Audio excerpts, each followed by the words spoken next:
Hi, I'm Will Slickers, and you're listening to Good Morning Hospitality. And this episode is brought to you by our friends at Sojo. Now, you probably heard us talk about Sojo before, and why should you care about an amenity company? Well, I'm here to tell you that Sojo is more than just amenities. They're actually a software and tech company, and the byproduct of their software and tech is the amenity delivery and logistics. So, just like how we went from tape charts to property management softwares, from Excel spreadsheets to dynamic pricing, now we're going from the shopping cart, digital or in person, to Sojo. You make turnover days suck a lot less by automating the bullshit that goes into turning over a vacation home. Get Sojo with the link in the show notes and make sure you get 30 days free by using our link directly. You won't regret it, so get Sojo. Welcome to Good Morning Hospitality, your one-stop shop for the latest news, noteworthy trends, and thought-provoking discussions across the industry. From hotels and short-term rentals to all things travel and hospitality, you'll find each episode equips you with the information that you need to start your week. Join us on Good Morning Hospitality every Monday, wherever you get your podcasts.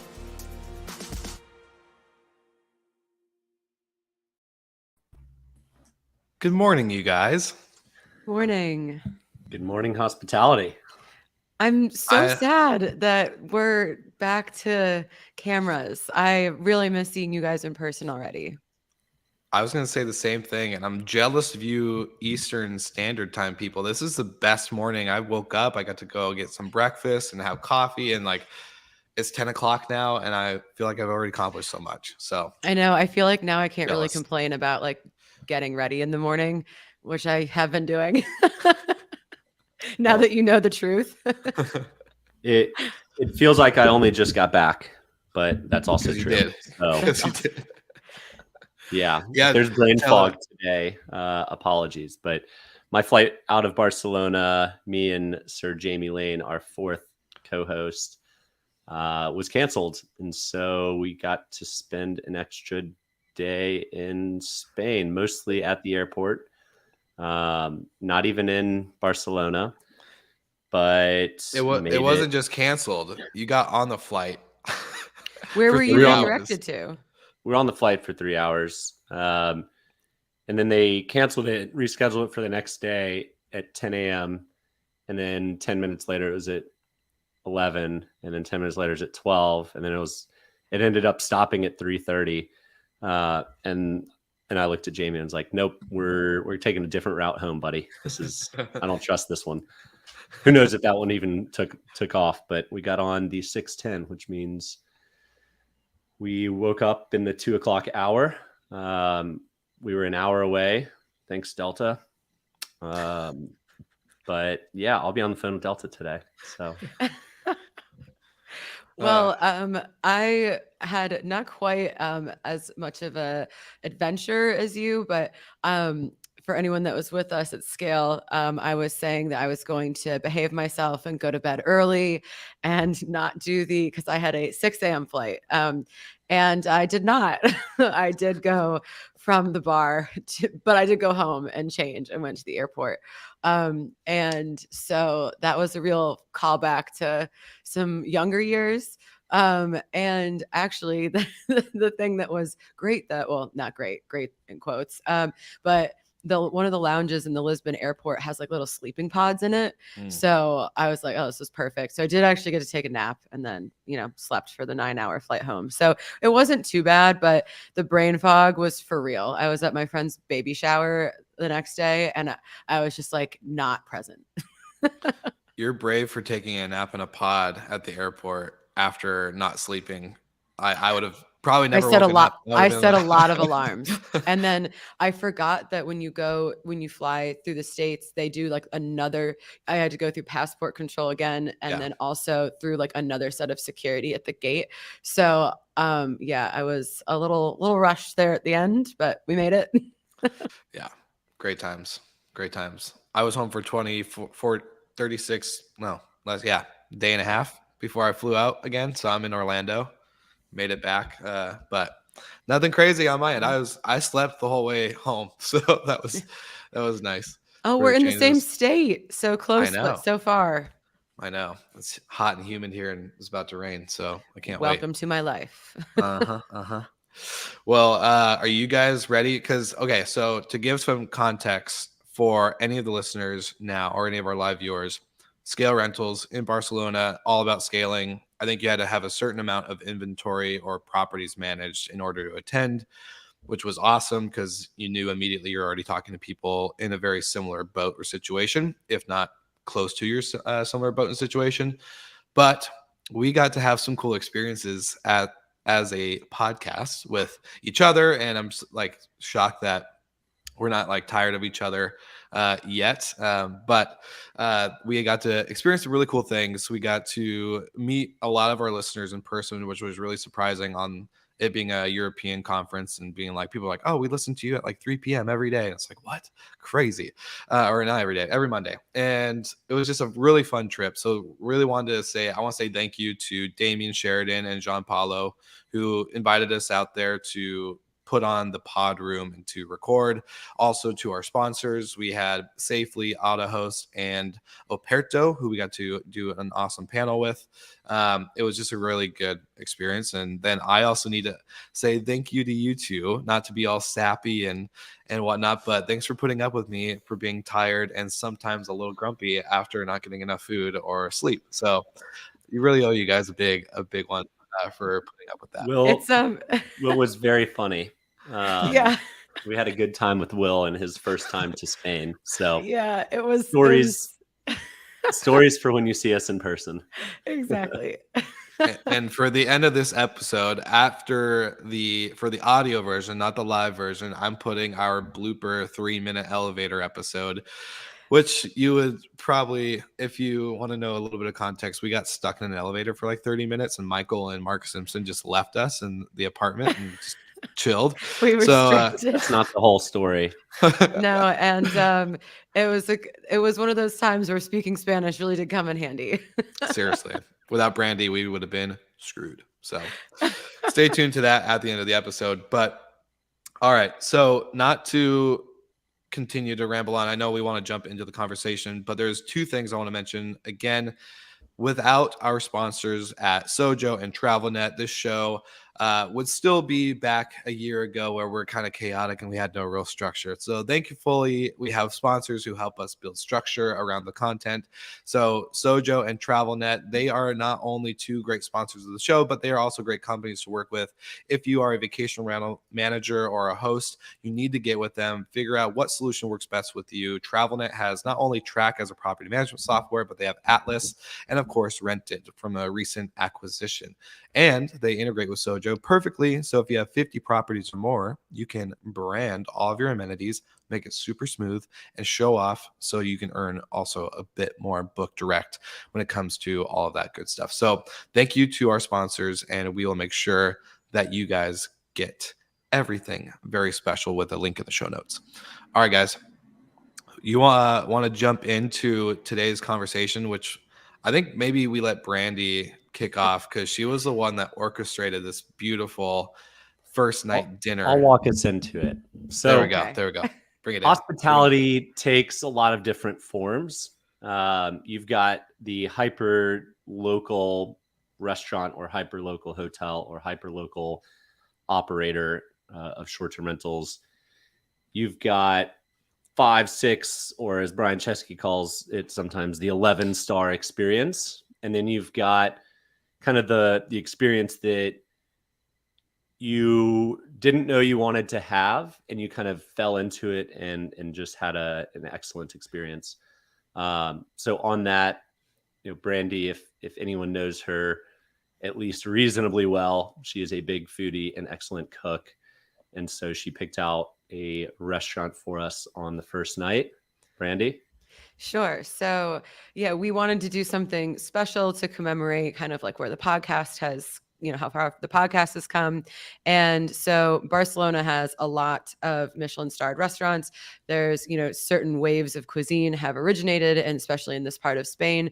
And so I did some research and picked out Oria, which is in this beautiful monument hotel. And so the whole thing is the theater from when you first walk in. So you have options of different courses, but basically you're getting, you know, at minimum like a 10-course meal. And everything is custom. You know, Will has some allergies, so the menus that we had were custom for Will's allergies, and those had been printed out ahead of time. The way that we are seated, and the way that our glasses were arranged and the cocktails that we had, everything is placed very perfectly. And so I think when you go through that kind of experience, that level of cuisine and, you know, those kind of restaurants are just another level. It's not just going to have a meal. Like everything is so precise. Even when Will and Michael got up at the same time and they folded their napkins at the same time, it was just very, very precise. But at the same time, like the staff was also really friendly. I've been to a lot of those kind of restaurants where sometimes you feel like this is a little too stuffy to even enjoy being there. And I think the sommelier and also our servers were like fun, and we got to talk to a lot of them. And so it was like you got that high level of attention and theater, but also it felt a little bit more relatable and it felt comfortable. Yeah, I think the staff kind of eased into it. They probably are told to try and be faceless at the beginning and then feel it out with the guests. But by the end of it, you know, we got to know one of the guys who was Romanian living in Barcelona for the past 10 years and yada, yada. But the thing with places like that, they're all extremely well trained. They probably all went to school for hospitality. You know, they're working in one of the top restaurants in one of the biggest cities in Europe. And, you know, every detail, like Brandy said, was figured out, sorted. There wasn't any hesitation. There was no empty glasses. There was no, plate sitting empty in front of you for more than a minute. Yeah.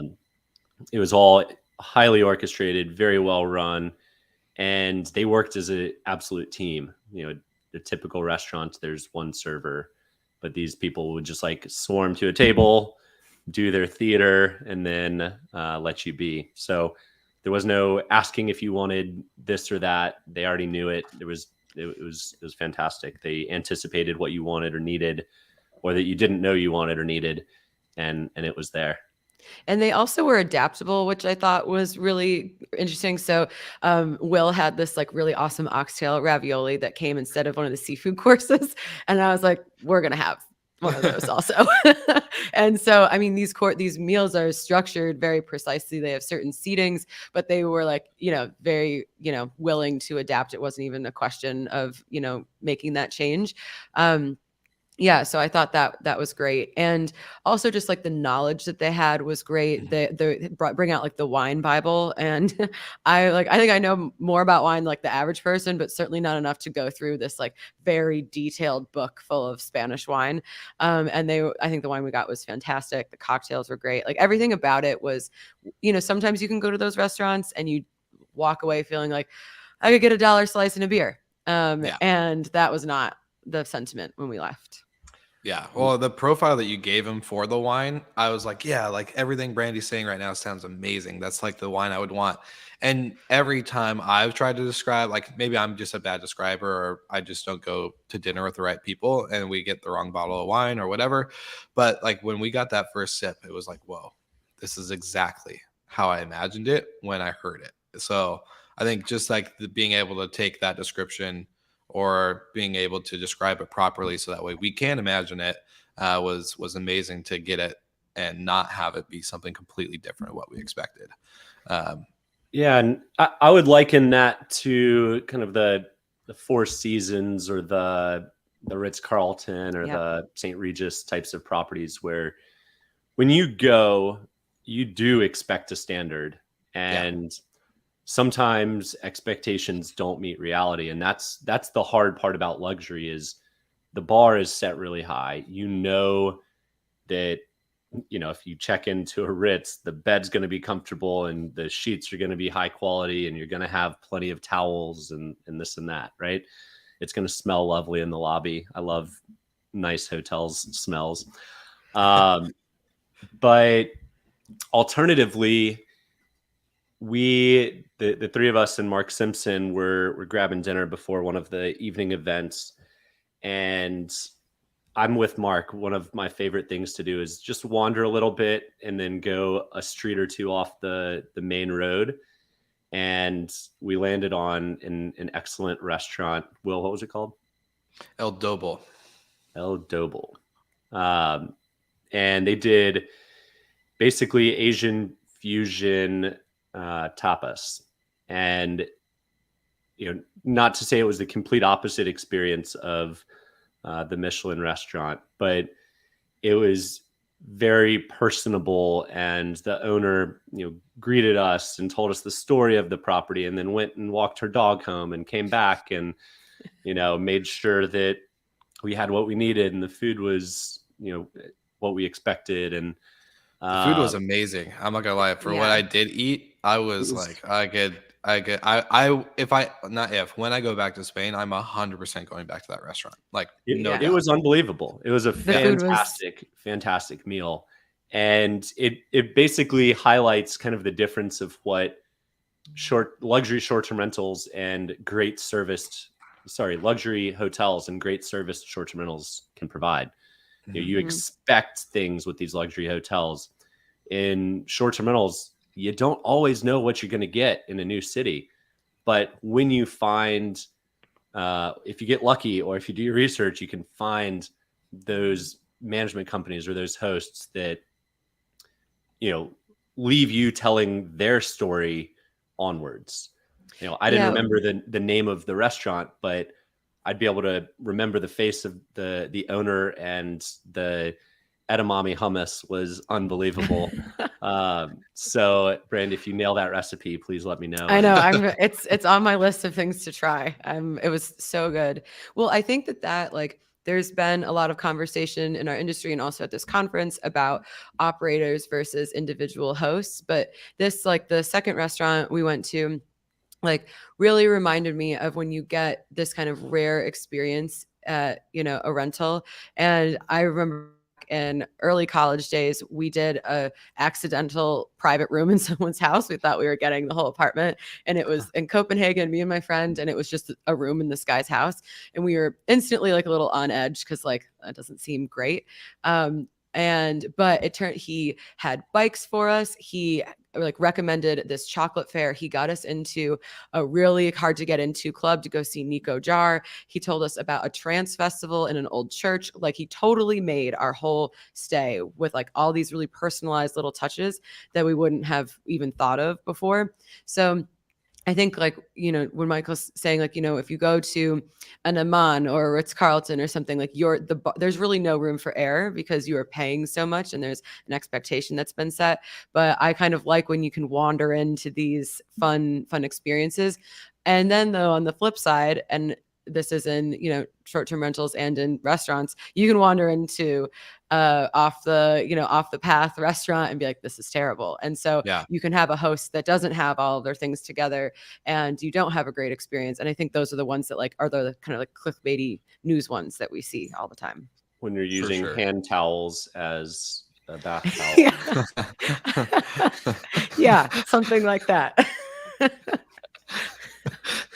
I wanted to touch on this because the Friday before flying out, I think I left on what, Michael? We left on a Monday. Yeah, we left on Monday morning or a Monday afternoonish, and that Friday we had a conversation with some industry friends out in the world from short-term rentals and the professional vacation rental traditional management type era. And a lot of the times there's this kind of conversation, or I don't know, pointing of the fingers, where it's like us versus them, the host versus the VRM, and the VRM versus the host, etc.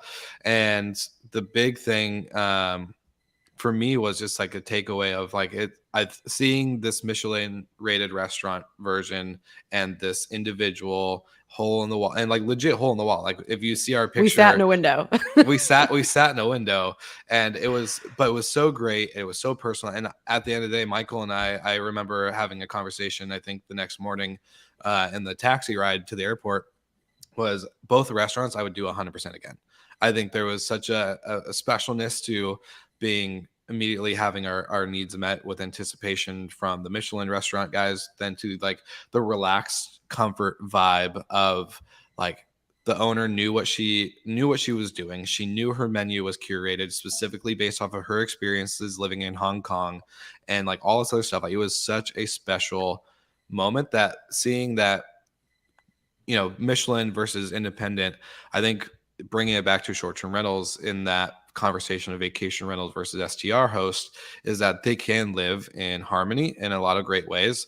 And there doesn't need to be a us versus them type mentality. It's really a, how do we continue to create a standardization with the personalization, which is really hard. And like, I don't really know the answer to it, but just to see that restaurant world correlate to the recent conversation had the week before was really inspiring for me. I actually took a lot of notes on kind of like how would this look moving forward for vacation rentals, but obviously maybe that's a conversation for another episode in the future. But yeah, it was really inspiring to see how we can kind of correlate the two different segments of hospitality and bring it into where our listeners and our audience currently is today. Yeah, I think one of the things that we also have to acknowledge about those higher end restaurants where there is all sorts of theater, and the same goes for those kinds of hotels, is the cost. I mean, not only you pay your cost as a guest, but also the cost of running those operations. They're incredibly personnel heavy. Like you looked at that restaurant and there's just like so many people. Same thing at those kinds of hotels. There's someone that is specializing in all sorts of little things. You have an overabundance of staff, and so those that can't be necessarily like the norm. And, you realize that those experiences are only available to certain people, because we're certainly not going to spend that amount on dinner every day. Every night. Every night. If you're paying well, I'm happy to go. But so I think that, it's kind of like there's all, like, to your point, like all of these things can live together. It's not a zero-sum game. And you do, like, some of these experiences are not available to everyone. And then some experiences aren't for everyone. Like if you're if you really prioritize luxury and comfort, then maybe going to the quirky host where you're going to be like, interacting with them and stuff, like maybe that's not your vibe, but then you can go to the Ritz and that have exactly what you want. I think it also highlights there's people who are naturally good at hospitality and there's people that have to be trained in hospitality. Mm-hmm. And then there's people that are neither. And if you fall in the neither camp, do something about it. Hire someone who's great at hospitality. Go take some classes on, at your local university or whatever. Make sure you attend industry events to learn about the human aspect of it. Because I think that piece is often missing in short-term rentals, is the human aspect, the human touch. Mm-hmm. Hotels are great at it sometimes. Restaurants are great at it sometimes, but it when you see it, and those are the places you keep returning back to and you tell your friends about. And maybe I'm biased here, but you also remember the stories that these folks share with you. Mm-hmm. You might not remember the name of the company or the property you stayed at, but you certainly will remember the host or your interactions, especially both positive and negative interactions. Yeah. I'm a Delta loyalist, but I had a terrible route with Delta the past couple of days. Don't worry, Delta, I'm not leaving you yet. Let's see how you respond. But I mean, all in all, we are in hospitality. It is more than just heads and beds. When you do that, you can build a great personal brand, a great professional brand. And that's what sets the best companies apart. Yeah. Ritz-Carlton built a reputation by doing everything they could, saying yes to every guest's needs and anticipating it.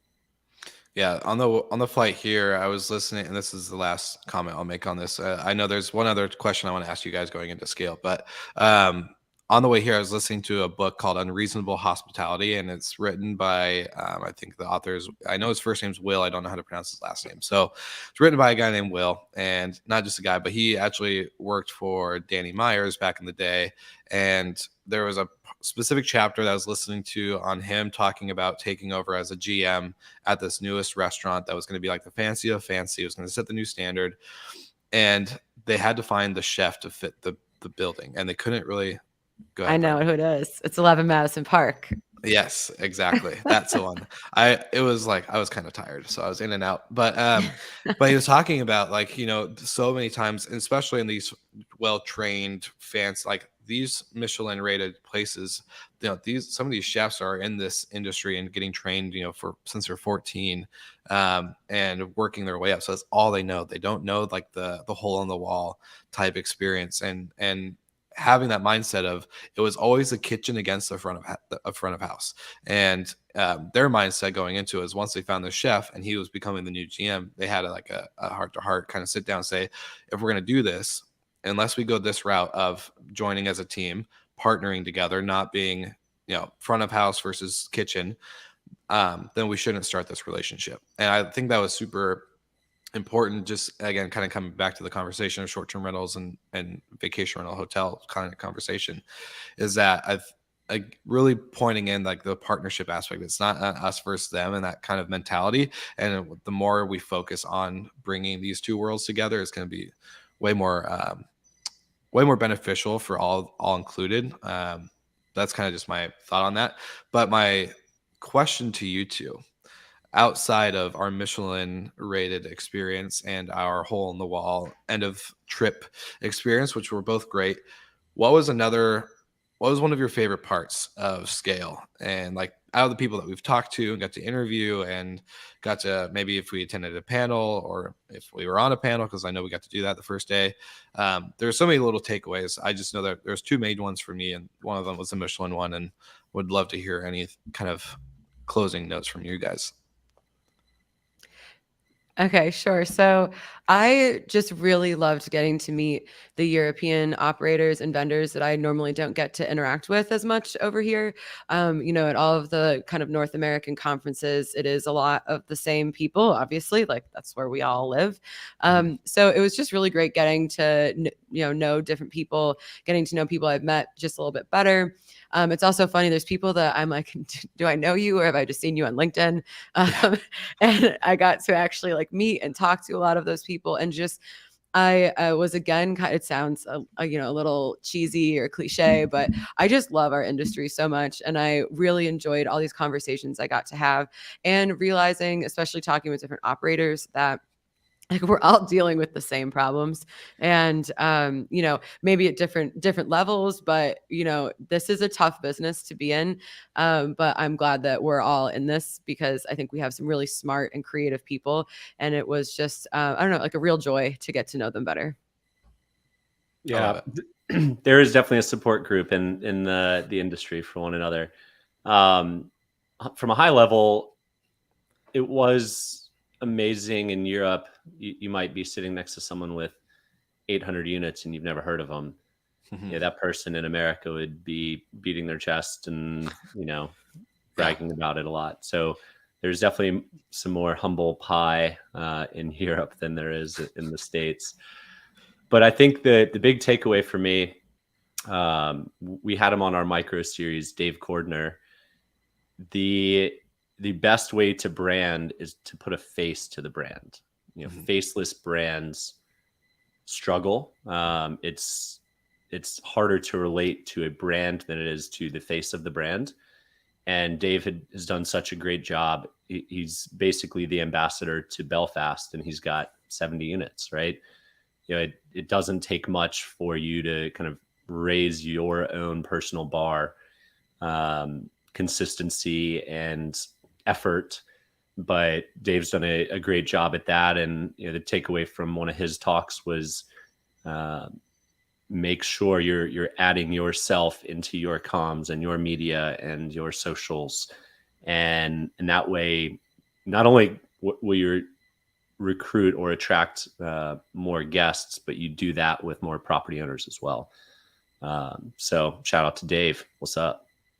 Yeah, I guess we gotta get Michael get more social media Yeah, stuff. I know. Gotta Were get you volunteering?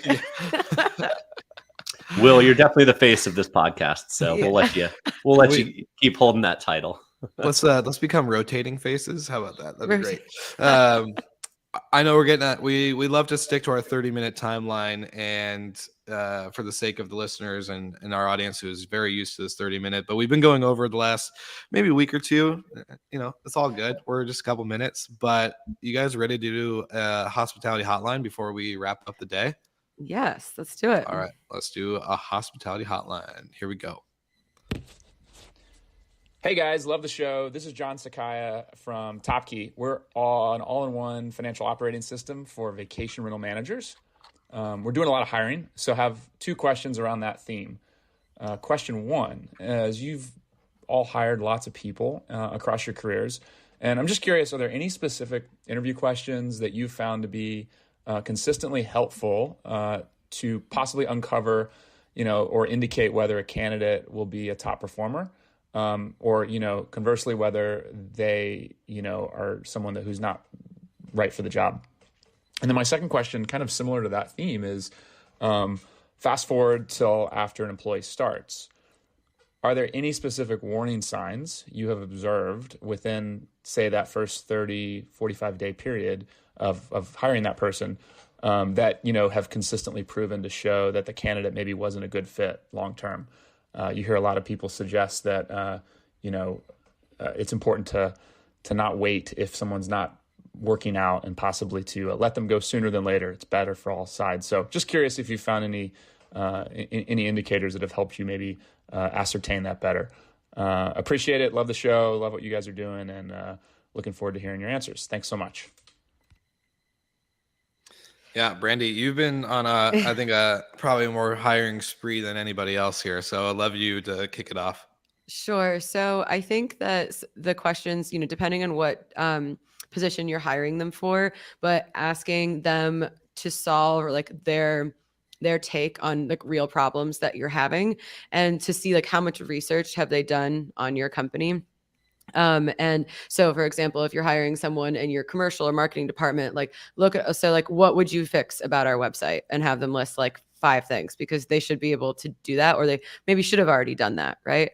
And then a shout out to Andrew Kitchell. He gave me a great idea actually at Scale about having them present their best idea. So like kind of seeing kind of like what they've done in their career and how they would present that to you.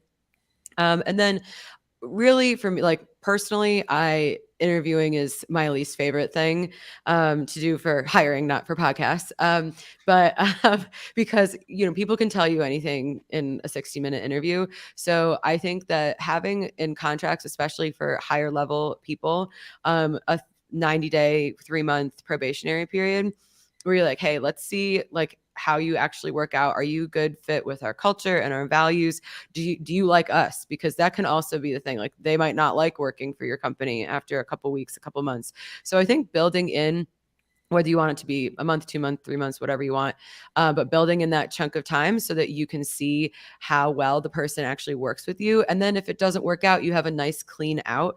And to his point, like definitely addressing those things sooner rather than later. I have definitely made that mistake of just like not wanting to deal with maybe an uncomfortable situation, or maybe not realizing it, that they weren't a good fit until it was too late. So definitely kind of addressing that as soon as possible is, better for everyone. Agreed. What about you, Michael? Yeah. Interviewing in the past, it was always for similar types of people or roles. So those are really easy. But when you start interviewing for roles outside of your expertise, it's pretty hard. We hired a historian, and that was the first historian interview I had ever done. And I spoke to maybe 10 different people. And ultimately, a historian, they're not front of house. They don't need this big gregarious personality, which I'm used to hiring for in biz dev or sales. And so the little mini task of like, how do I get in your head a little bit? We just gave them the top 3 or 4, just a little article of give us the history of this place. and see how they perform. Startups, you can tell really quickly if someone's going to belong or not. And I'm same question as you, Brandy, or statement. If they haven't done any research and know nothing about you, they're not a good startup fit, period. If they're not willing to do a little bit of homework on their own and research it, there's just zero chance that they're going to be a good fit for you, because you need self-starters in startups. You need people who will jump in without being told what they need to do and just do it. So, and then on the sales biz dev side, my favorite question to ask is, are you a morning person or a night person? It's interesting to see most really good sales biz dev people are going to be morning people. Not all, but it is a good bellwether for, it's just a fun question to ask too. I like it.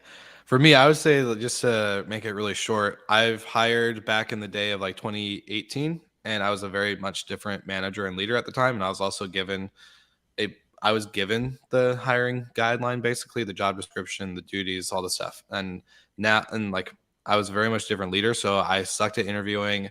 I was more about personality than experience and quality and all the other stuff. Today, I've always said this, I've gotten very lucky with my hires. Claire and Michael, shout out to them. When I hired them for HFM, employee number 1, employee number 2, they have been with me side by side, and very much it was such a perfect fit. And I think I was talking to my business coach the other week on going into, I'm looking to hire more people and just getting really, I've never built out job descriptions before, and duties and day-to-day, and how to put personal and business goals together for them and kind of build a track path. And I was talking about a struggle I had with a personal assistant that I hired, and it just wasn't a good fit and all this other stuff. And then I was like, I even asked her about our core values and our mission statement and all this other stuff in the interview. And he's like, why are you asking her about the stuff that you've created when you need to find out if her natural instinct is to already align with those, instead of asking if she aligns with them? And so that for me was a really big takeaway, just on maybe not with description and performance, but making sure that for me, culture is the biggest thing.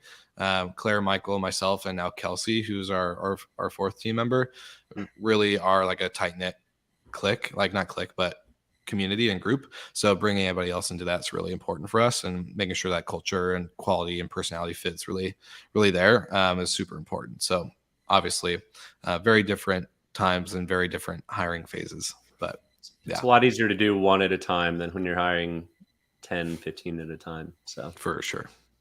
Awesome. Yeah. Well, awesome, guys. I miss your faces in person. I know. It's gonna be sad to think that it's gonna be forever until we see each other again, but it will happen. You want to give us? Will. I know. Unless we just move to Spain together. Just kidding. That won't happen for me. I'm actively trying to move to Spain. So. Yeah, thanks. And we'll see how that goes next week. Just kidding. But for all of our listeners right now, if you're still here, thank you so much for tuning in. And just to give you a heads up for who's coming on to the show next week, we have Luca Zambello, who is the CEO and founder of Journey. We're going to have him talking about their new AI platform and what they've been building in the last year or so behind the scenes, and how they've launched it, and what they see the future of hospitality from hotels and short-term rentals. So excited to have Luca on, and to see you guys, of course, again next week. Any thoughts for the listeners? That just to stay tuned for go back and listen to this in the podcast version, so you can hear the live from the lift segment. Live from the lift. Let's not make that a segment that reoccurs. I would love it, from an anxiety attack not to happen again. That'd be good. Awesome. Well, Michael, what about you? You look like you had a thought to say. All good, man. Okay. All right, everybody. Thank you so much for tuning in. Make sure you like and subscribe, share, send it to your mom. Make sure that your grandma and grandpa all listen to the show, everybody and above. And we'll see you guys all again next week.